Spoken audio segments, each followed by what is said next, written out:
दोस्तों, आज हम एक ऐसे आईएएस अधिकारी के बारे में बात करने जा रहे हैं जिन्होंने अपनी कड़ी मेहनत और परिश्रम के दम पर भारत की सबसे कठिन परीक्षा में एक यूपीएससी द्वारा आयोजित सिविल सर्विसेज के एग्जाम में all India rank 2 locker IAS अधिकारी बनी है।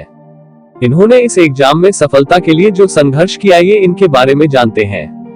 अंकिता अग्रवाल का जन्म बिहार के बिहारीगंज में हुआ था, जहां उन्होंने अपने प्रारंभिक शिक्षा प्राप्त किया। लेकिन पिता के हार्डवेयर कारोबार के कारण वे कोलकाता चले गए और तब से उनका परिवार कोलकाता में ही रहता है। आईएएस अंकिता अग्रवाल ने तीसरे प्रयास में यह मुकाम हासिल किया है। पहले के 2 अटेम्प्ट में उनका सिलेक्शन नहीं हो पाया, पर तीसरी बार में उन्होंने अपना सपना पूरा किया और फिर अपने नाम के साथ साथ बिहार का भी नाम रोशन किया। यूपीएससी सिविल सर्विसेज एग्जाम 2021 में लड़कियों ने तो अपना परचम लहराया है, जिसमें टॉप 3 में केवल लड़कियों ने ही जश्न का समा बांधा है। यूपीएससी टॉपर अंकिता अग्रवाल का पूरा परिवार अभी कोलकाता में ही रहता है। उनके पिताजी का नाम श्री मनोहर अग्रवाल है, जो कि एक हार्डवेयर कारोबारी है, तथा उनकी माता एक गृहिणी है।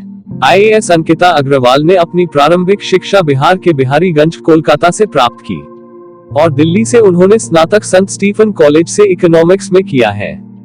अंकिता अग्रवाल ने यह 3rd अटेम्प्ट दिया। उन्हें दूसरे अटेम्प्ट में 239वां रैंक प्राप्त हुआ, जिसके पश्चात वह आईआरएस की ट्रेनिंग कर रही थी और साथ ही साथ तीसरे अटेम्प्ट की तैयारी भी कर रही थी। अंकिता का पालन पोषण उनके दादा दादी और चाचा चाची की देखरेख में एक जॉइंट फैमिली में हुआ था। अंकिता का परिवार कई साल पहले बिहार से ताल्लुक रखता था। उसके पिता एक बिजनेसमैन है, जिनकी बड़ा बाजार इलाके में हार्डवेयर की दुकान है। अंकिता का कहना है कि उनके आईएएस अधिकारी बनने के सपने को पूरा करने में उनके परिवार ने उनका बहुत साथ दिया। उन्होंने कभी भी उन पर अपने सपनों का बोझ नहीं डाला और न ही उन्हें पढ़ाई करने के लिए मजबूर किया। उन्होंने कहा कि यूपीएससी परीक्षा पास करने की लंबी यात्रा के दौरान उनके परिवार के सपोर्ट के लिए वह आभारी है। UPSC topper Ankita Agarwal UPSC CSE 2021 में A2 लाने के पीछे यह स्ट्रैटेजी थी।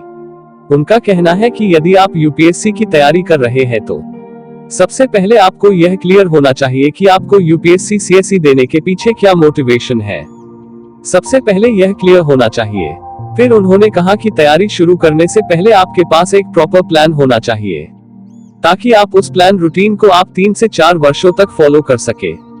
हमेशा सेल्फ मोटिवेटेड रहना है, क्योंकि तैयारी में थोड़ी बहुत कमी रहने की वजह से कई एस्पिरेंट्स डिमोटिवेटेड फील करने लग पड़ते हैं। उन्होंने साथ ही साथ यह भी बताया कि वह अपने प्रिपरेशन के दौरान सोशल मीडिया से पूरी तरह से दूरी बना ली थी और इस प्रकार उन्होंने सेल्फ स्टडी और कोचिंग के बदौलत यह मुकाम हासिल किया।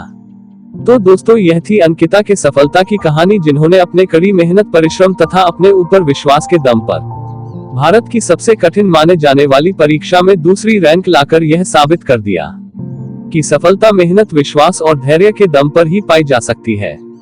अगर आप इन तीनों को अपने अंदर समाहित करके चलते हैं तो सफलता एक नहीं जरूर मिलती है। तो दोस्तों, इनकी प्रेरणादायक कहानी आपको कैसी लगी, कमेंट बॉक्स में जरूर बताइएगा। अगर आपको यह कहानी अच्छी लगी है, चैनल को सब्सक्राइब करें।